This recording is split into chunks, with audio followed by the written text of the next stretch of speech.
Oke, saya mulai saja ya Ibu. Selamat sore. Mmm, Puji dan syukur kita panjatkan kepada Allah Subhanahu wa Ta'ala, karena atas rahmatnya kita bisa berkumpul secara virtual di Zoom kali ini. Yang terhormat Ibu Meti dan juga seharusnya ada Pak Acem ya, cuman belum hadir. Lalu untuk yang terhormat juga Bapak dan Ibu yang telah hadir di webinar diseminasi saya pada hari ini. Nah, sebelumnya saya ditugaskan untuk menjadi presenter, host, dan juga moderator di satu sesi gitu. Karena ini juga salah satu penugasan terakhir bagi saya, suatu kesempatan berharga juga bagi saya bisa bekerja sama dengan Bapak dan Ibu, bisa bertemu, bisa kenal dengan Bapak dan Ibu sekalian, gitu, dan juga bisa membagikan informasi yang sekiranya saya pernah pelajari sebelumnya, seperti itu. Nah, mungkin sebelumnya saya perkenalkan diri saya terlebih dahulu. Nama saya Alessa Marcelin. Saya berusia 20 tahun. Saya lahir di tanggal 22 Maret 2000. Nah, saya dari sekolah vokasi IPB. Nah, saya dari jurusan komunikasi, baru masuk tahun 2019. Jadi sekarang saya di angkatan 56. Seperti itu. Oke, nah mungkin tanpa berlama-lama lagi, akan saya mulai untuk presentasi diseminasi saya, dan saya ingatkan juga kepada Bapak dan Ibu untuk nanti di tengah-tengah sesi saya akan mengirimkan presensi untuk Bapak Ibu isi sebagai tanda kehadiran. Terima kasih. Nah, jadi akan saya tampilkan, tunggu sebentar Bapak dan Ibu.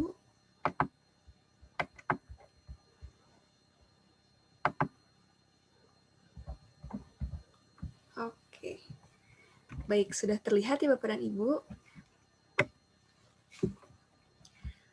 Oke, jadi memang di tengah pandemi seperti ini, pastinya kita akan melakukan segala sesuatu secara virtual, secara online gitu. Karena mau tidak mau, kalaupun kita harus melakukan secara offline itu kita harus punya kita harus punya boundaries, kita harus punya batasan seperti itu.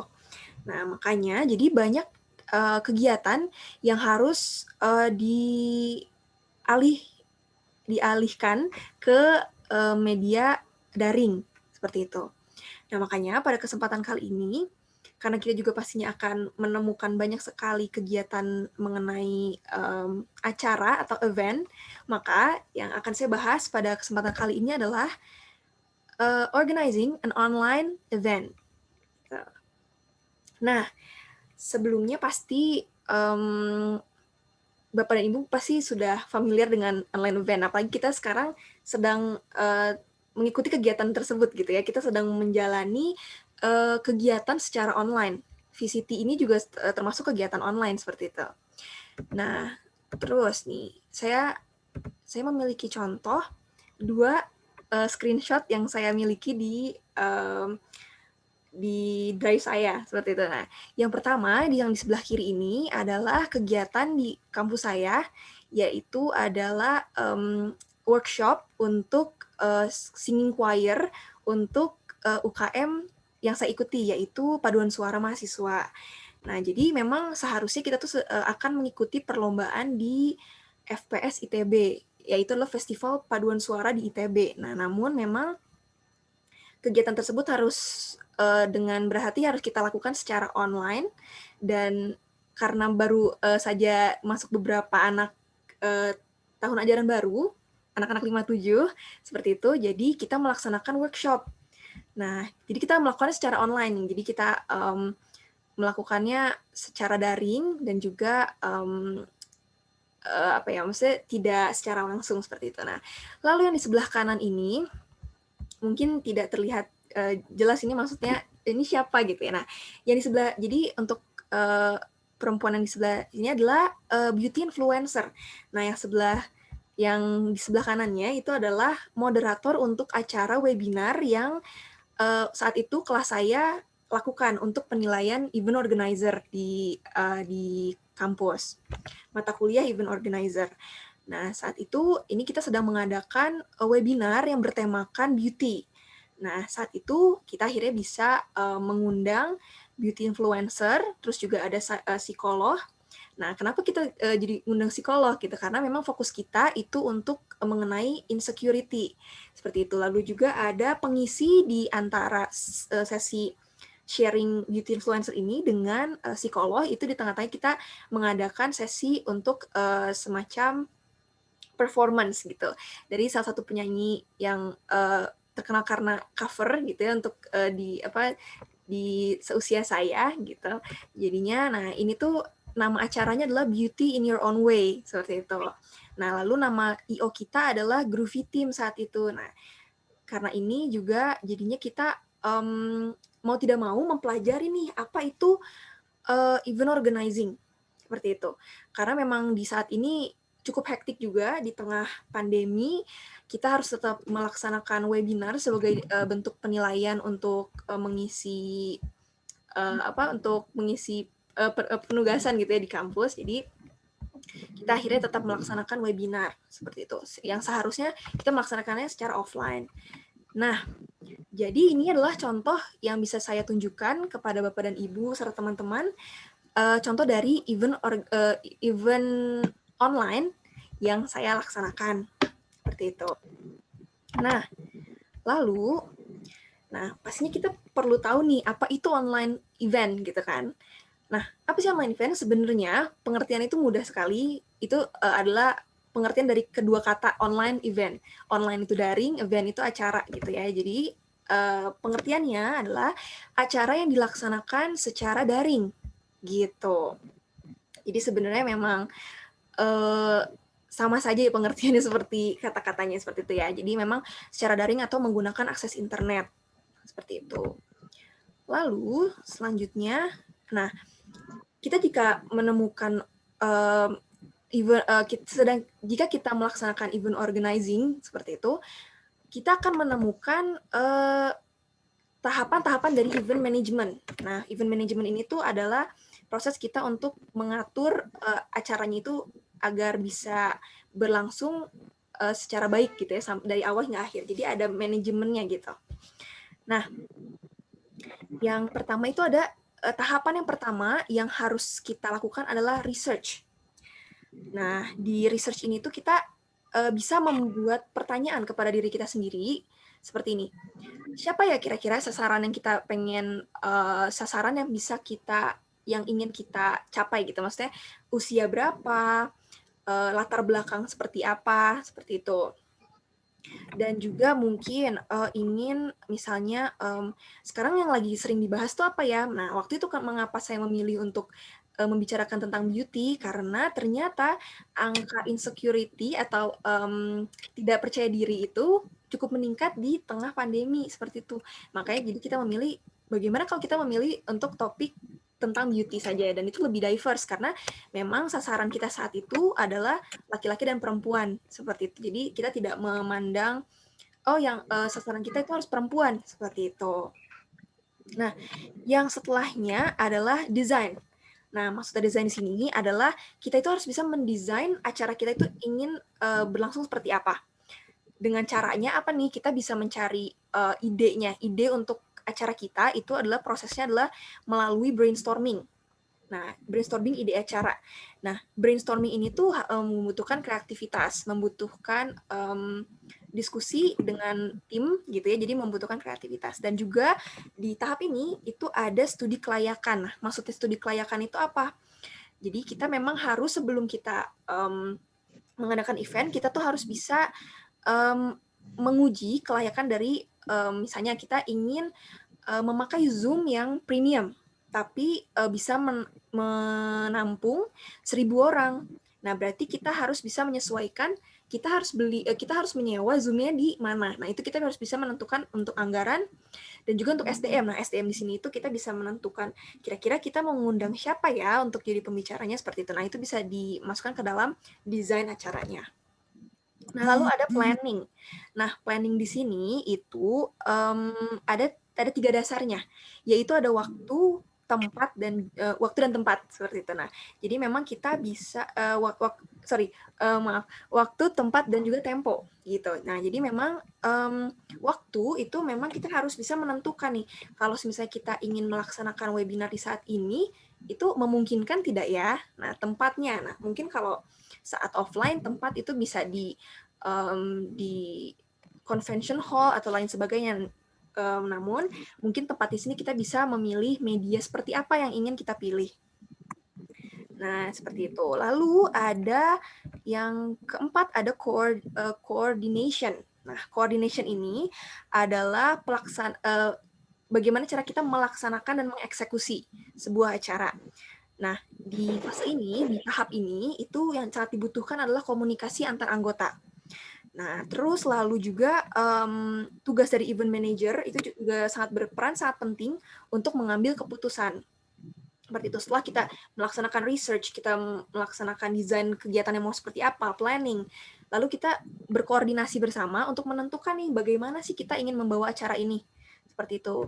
Dan yang terakhir adalah evaluation. Nah, di evaluation ini itu sangat diperlukan agar kita juga bisa jadinya untuk membenahi, untuk jikalau misalnya kita ingin melaksanakan kegiatan selanjutnya. Jadi kita sudah tahu nih, kekurangannya saat kita di kegiatan ini adalah misalnya ternyata Zoom-nya tidak cukup untuk 1.000 orang, hanya ada 300 orang. Wah, gimana nih gitu kan? Nah, berarti kita harus bisa mensiasati untuk kita belajar untuk kegiatan selanjutnya. Seperti itu. Nah, selanjutnya kita akan membahas tentang bagaimana sih terus lalu bagaimana cara kita menyusun perencanaan itu. Nah, seperti yang tadi juga sudah saya sampaikan, kita harus bisa bertanya kepada diri kita sendiri, mau seperti apa sih acara yang kita ingin bentuk. Makanya kita harus tetapkan alasan dari perencanaannya. Dari kita bertanya kepada diri sendiri itu, maka kita bisa membentuk alasan yang sesuai dengan visi dan misi kita. Misalnya juga mungkin kalau kita ingin mengadakan acara kecil-kecilan seperti itu, kita juga harus bisa menentukan alasan dari kita membuat event itu apa. Nah, jikalau di perusahaan itu harus tetap bisa mengikuti visi dan misi dari kegiatan yang visi dan misi apa yang ingin dicapai oleh perusahaan tersebut. Nah, seperti yang di nomor 2 yang saya sampaikan tadi, sesuaikan dengan misi kita. Seperti itu. Pokoknya kita pasti mempunyai keinginan, maksudnya untuk mencapai sesuatu, nah itu harus sesuai dengan perencanaan, harus sesuai dengan misi yang ingin kita capai. Nah, lalu ada SWOT analysis, dan juga tentukan rencana jangka panjang dan juga jangka pendek, seperti itu. Nah, untuk SWOT analysis ini itu ada strength, ada weakness, opportunity, sama ada threat. Nah, strength itu kekuatan. Kekuatan apa sih yang dimiliki oleh kita sebagai event organizer, seperti itu. Nah, mungkin kita itu komunikasinya bagus. Nah, maka kita bisa mengunggulkan, kita bisa memanfaatkan strength kita. Nah, lalu kita juga bisa mempertimbangkan weakness kita. Misalnya weakness kita itu di device kita atau di laptop, di internetnya kita memang kurang mendukung. Nah, itu juga harus kita pertimbangkan. Lalu ada opportunities. Nah, pastinya ada opportunities dimanapun itu. Terutama kalau kita melaksanakan event, itu pastinya ada opportunities, ada peluang. Nah, jadi memang bisa kita manfaatkan, tapi kita juga harus melihat ada threat di situ, yaitu adalah ada ancaman. Nah, kalau ancaman itu lebih kepada melihat ke kompetitor kita, seperti itu, ke kompetitor atau juga kepada attitude customer kita kepada kita. Nah, itu adalah bentuk dari threat juga, gitu. Lalu, selanjutnya adalah hal-hal yang penting dalam event management. Nah, yang pertama adalah cash. Nah, maksudnya dari cash ini adalah pendanaan, biaya, anggaran, pengeluaran, pemasukan, dan lain sebagainya. Lalu ada community, yaitu adalah audience, masyarakat, ataupun misalnya pihak perusahaan lain, ataupun sponsor, misalnya seperti itu. Lalu ada coverage. Nah, fungsi dari coverage ini tuh adalah media. Jadi memang untuk acara-acara yang besar, seperti misalnya acara acara musik untuk penggalangan dana. Nah, itu berarti kita harus diadakan secara besar, mengundang banyak artis besar, gitu, maka harus mengadakan press conference. Nah, coverage ini tuh untuk memberitahukan kepada masyarakat tentang acara ini tuh dikemasnya seperti apa sih, seperti itu. Nah, lalu ada konten. Nah, di konten ini adalah tema acaranya. Mau seperti apa sih kita membawakan acaranya kita, seperti itu. Nah, lalu selanjutnya adalah kemampuan apa saja sih yang harus kita miliki untuk menjadi seorang event organizer. Nah, yang pertama adalah kita harus berpikir kreatif. Pastinya kita harus berpikir kreatif, karena konsep itu harus membutuhkan kreativitas. Lalu juga memang kalau misalnya kita, maksudnya kalau kita hanya terbatas pada ide yang satu gitu, mengikuti webinar-webinar yang ada itu akan sangat membosankan ya, karena dikhawatirkan juga apa ya, maksudnya tidak bisa bersaing dengan acara-acara yang lain. Lalu juga ada kemampuan manajerial. Nah, ini untuk memanage. Karena di I.O. itu sangat amat penting untuk memanage keuangan, memanage waktu, memanage peluang, memanage risiko, dan lain sebagainya. Terutama juga harus memanage hubungan antar peserta juga itu cukup sulit, karena memang terutama pastinya kalau misalnya untuk acara besar itu akan banyak sekali kepala, maka kita harus membutuhkan kemampuan manajerial ini. Lalu yang ketiga ada kemampuan melakukan analisis. Nah, analisis ini berfungsi untuk kita bisa menentukan mau seperti apa sih, maksudnya yang barang-barang apa gitu, maksudnya atau device atau lain sebagainya yang ingin kita pergunakan. Misalnya kalau misalnya secara offline, nah untuk panggung misalnya, nah berarti kan kita harus menganalisis panggung yang beli di Bapak A dengan Bapak B itu pasti akan berbeda, dan harganya pun mungkin berbeda. Nah, itu menggunakan analisis. Lalu juga keinginan masyarakat di zaman sekarang, mungkin sekarang orang-orang lebih banyak menggunakan sosial media. Nah, berarti kita bisa harus mengadakan analisis nih. Berarti bagaimana caranya biar orang-orang tuh bisa tertarik dengan kegiatan kita. Seperti itu. Dan juga kita bisa mengadakan analisis itu untuk minat apa sih yang maksudnya minat apa yang disukai oleh banyak orang, seperti itu. Lalu ada kemampuan problem solving, ini penting sekali karena memang pastinya kita akan menemukan permasalahan atau ada obstacle, itu mungkin saya terjadi di sebuah proses pelaksanaan event. Jadi butuhnya kemampuan problem solving.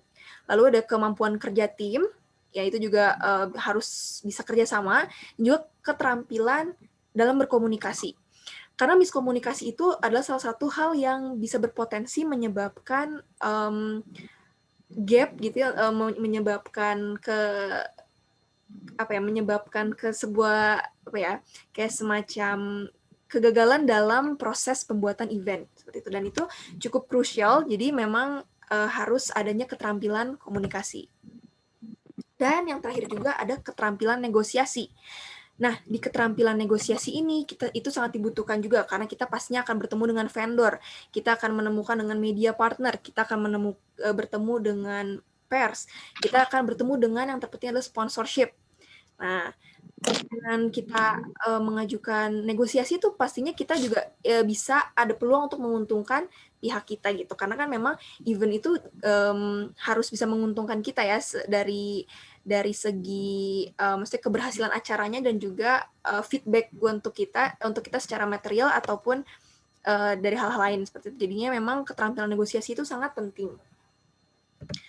Nah, lalu kita juga akan membahas tentang timeline kerja. Nah, maksudnya timeline kerja ini, ya jadi event organizing itu memang ada timeline kerjanya. Nah, yang pertama adalah pre-event. Pre-event itu adalah sebelum acaranya berlangsung. Nah, apa saja sih yang harus disiapkan untuk pre-event? Nah, yang pertama yang harus disiapkan adalah proposal. Untuk apa? Untuk sponsor, untuk pembicara, untuk media, partner, dan juga untuk vendor, dan lain sebagainya. Nah, lalu kita masuk ke tahap yang kedua, during event, atau saat event-nya berlangsung. Nah, di saat event-nya berlangsung ini bukan sekedar kita melaksanakan event-nya saja. Nah, ada juga hal-hal yang harus bisa di-manage, itu adalah timekeeping, gitu ya. Lalu juga ada dokumentasi. Nah, itu juga penting sekali tuh dokumentasi seperti itu. Dan juga harus bisa memanage kalau misalnya ternyata MC-nya atau moderatornya itu ternyata ada kendala. Nah, berarti itu problem solving dibutuhkan lagi. Nah, lalu yang ketiga ada post event. Nah, post event itu adalah setelah eventnya berlangsung. Nah, ini tuh ada juga nih setelah eventnya berlangsung kita tidak langsung diam saja. Kita juga ada beberapa tugas yang harus dilaksanakan, yaitu adalah evaluasi. Nah, kita harus mengadakan rapat evaluasi bersama tim gitu. Jadi kita bisa membicarakan apa saja sih yang kurang dari acara kita, seperti itu. Lalu juga kita bisa mengadakan konferensi pers atau membuat live report gitu ya. Nah, live report ini bisa dilaksanakan during event atau di post event gitu. Nah, kalau lalu setelah live report juga kita harus membuat press release. Nah, press release-nya itu memang diperuntukkan agar orang-orang tuh tahu, oh iya ini hasilnya, jadi bisa lebih apa ya, maksudnya jadi datanya itu bisa disimpan untuk jadi arsip gitu ya. Lalu juga ada pengiriman door prize, misalnya di sebuah acara itu mengadakan pembagian door prize. Nah, berarti untuk post production di post production juga itu harus ada door prize gitu. Jadi pengiriman door prize, dan juga misalnya saat di pre-event atau di during event kita ada pembayaran yang belum selesai gitu ya, pembiayaan yang belum selesai dilaksanakan. Nah, kita bisa melaksanakan pembayaran di sini. Seperti itu. Lalu ada juga nih kriteria apa sih yang bisa bisa kita pertimbangkan untuk membuat sebuah event menjadi sebuah event yang sukses. Nah, yaitu adalah make sure your online event take place throughout a reasonable time. Nah, jadi memang waktunya harus disesuaikan, nggak boleh terlalu malam, nggak boleh terlalu pagi gitu, dan juga mungkin lebih enak di prime time, karena di saat orang-orang bekerja itu sudah pulang dari pekerjaannya atau sudah pulang dari sekolah atau sudah selesai dengan pekerjaannya. Nah, itu bisa berpeluang untuk mengundang orang lebih banyak lagi. Nah, lalu ada be original and make your online event unique. Nah, pastinya ini akan sulit sekali ya, karena memang di kondisi seperti ini tuh sangat banyak kegiatan online yang dilakukan. Makanya kita harus bisa membuat sebuah online event itu menjadi acara yang unik. Lalu know your speakers. Nah, ini juga berhubungan dengan tema yang kita laksanakan. Misalnya kita ingin mengadakan acara dengan tema memasak. Nah, tapi kita harus tahu juga nih speaker siapa sih yang akan kita undang. Tidak mungkin kalau misalnya nanti kita mengundang seorang polisi atau misalnya atau seseorang yang tidak bisa memasak gitu misalnya. Nah, itu kan tidak sesuai dengan keseluruhan tema. Nah, lalu ada consider hiring professional software solutions. Nah, ini tuh maksudnya jadi kita harus untuk meminimalisir kesulitan dalam penggunaan alat-alat gitu ya. Jadi kita bisa bisa memanggil seseorang yang memang profesional dalam bidang software seperti itu. Lalu ada juga engage your audience. Nah, caranya gimana sih biar kita bisa bisa mengikut sertakan penonton gitu ya ke dalam acara kita. Caranya adalah kita membuka sesi tanya jawab seperti yang sering kita lakukan ya sehari-hari seperti itu. Lalu juga kita juga bisa memberikan presensi gitu ya, presensi untuk diisi oleh peserta sehingga kehadiran mereka bisa bisa dinoticeable gitu oleh kita, bisa dinotis oleh kita. Nah, dengan hal itu juga kita bisa dengan memberikan sertifikat nih kepada peserta sebagai tanda terima kasih karena telah hadir juga seperti itu ke acara kita. Dan juga untuk memberikan formalitas seperti itu. Nah, lalu ada juga promote your online event. Nah, ini juga sangat penting untuk bisa menunjukkan nih kepada masyarakat lebih luas lagi, nih saya lagi mengadakan sebuah acara ayo nonton. Nah, seperti itu. Fungsi promote ini juga bisa meningkatkan keuntungan kita juga dalam melaksanakan sebuah acara event. Nah, lalu yang kedelapan, ada check your tech. Nah, maksudnya adalah dipastikan dulu nih, internet, device itu semuanya bisa berjalan dengan baik, sehingga bisa lancar juga dalam kita agar kita juga bisa lancar dalam agar kita bisa lancar dalam melaksanakan acara kita, seperti itu. Oh, tinggal sedikit lagi. Tunggu sebentar ya Bapak dan Ibu.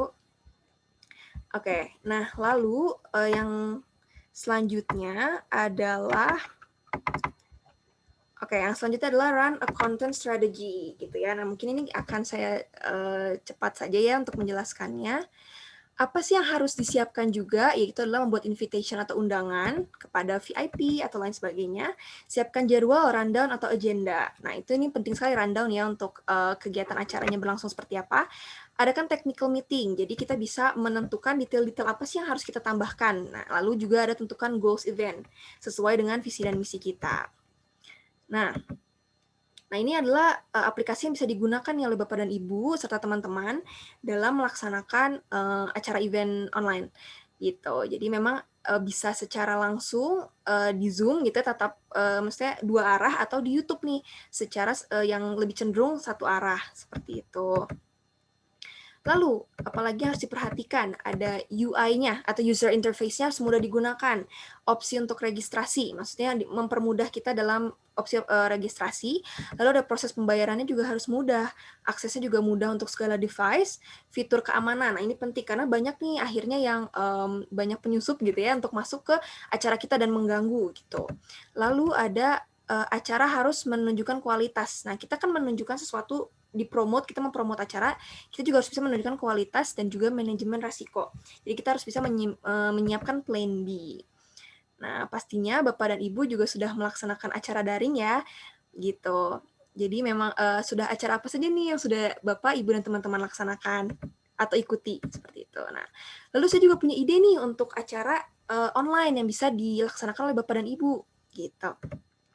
Yang pertama adalah movie night. Nah, jadi kita bisa nonton bareng-bareng, misalnya di Zoom, seperti itu, ditayangkan satu film, jadi kayak jadwal di bioskop biasa, nah tapi kita dilaksanakan secara Zoom.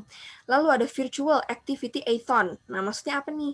Jadi adalah kegiatan donasi yang dilaksanakan dengan kita lari maraton secara online, seperti itu. Jadi memang kita melakukan maraton atau berlari di sekitaran rumah, lalu kita sambil melaksanakan kegiatan virtualnya itu. Lalu ada talent show. Nah, ini bisa dengan bernyanyi dan lain sebagainya, bisa mengisi dengan talent seperti itu. Nah, mungkin itu saja pemaparan yang bisa saya sampaikan. Mohon maaf jika ada kesalahan dan juga ada kekurangan. Mungkin karena waktunya sudah akan habis, akan saya buka mungkin ya untuk sesi tanya jawabnya secara singkat. Mungkin nanti kalau misalnya memadai, akan saya bukakan lagi Zoom dengan link yang baru seperti itu. Oh ya, boleh sekali Ibu Aneta. Iya, silakan Ibu, apa yang ingin ditanyakan?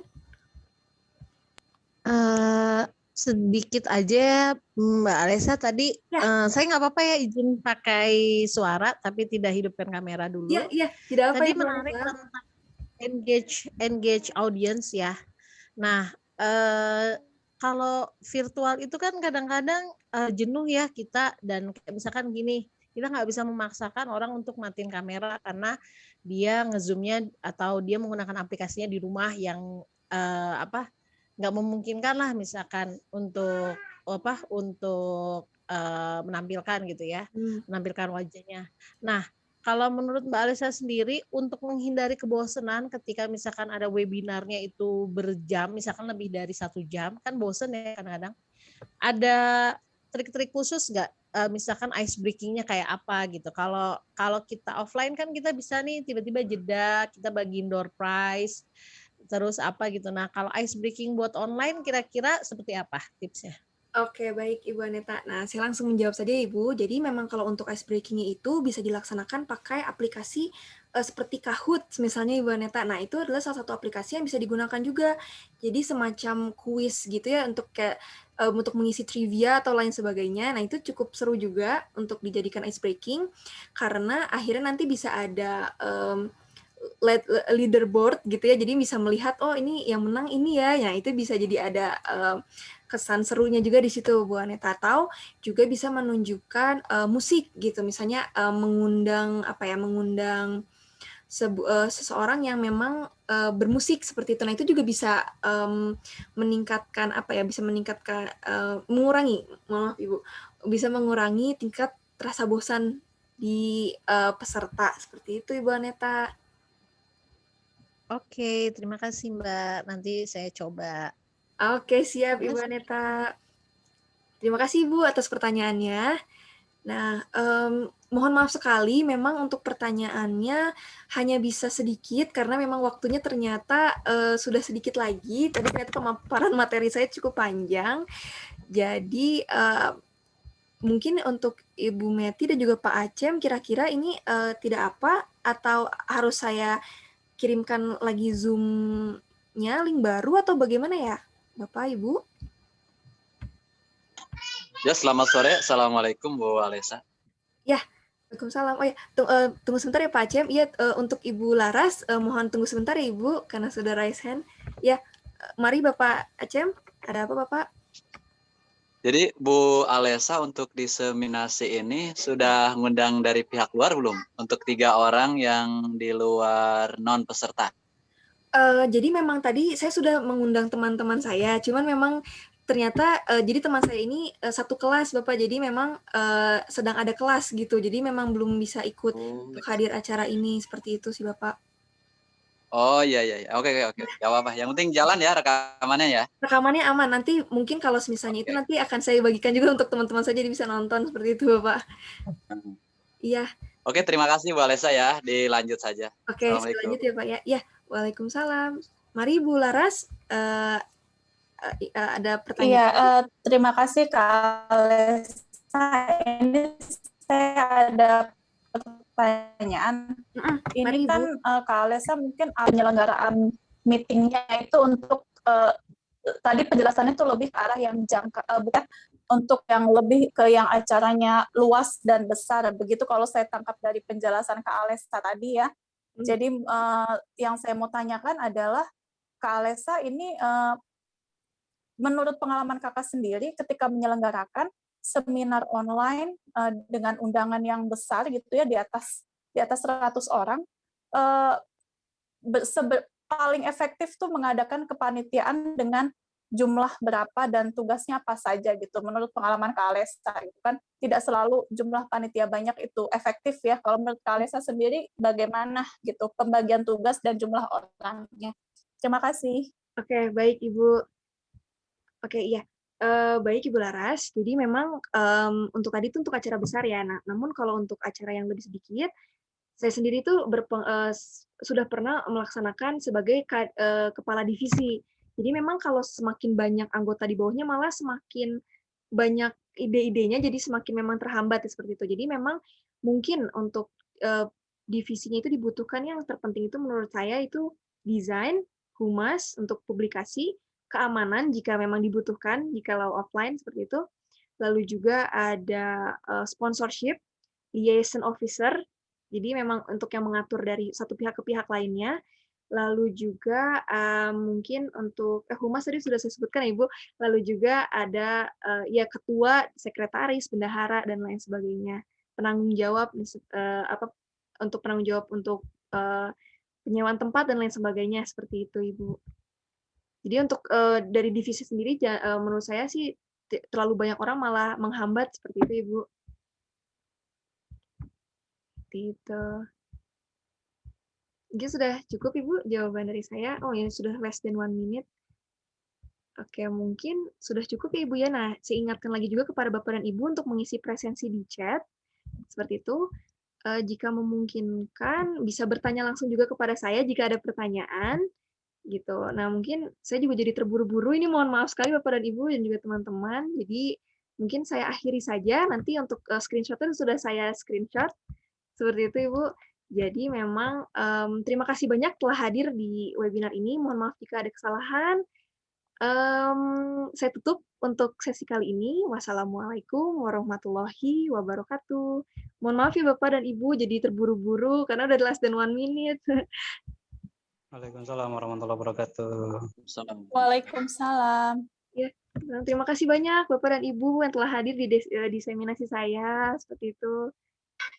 Ya, baik.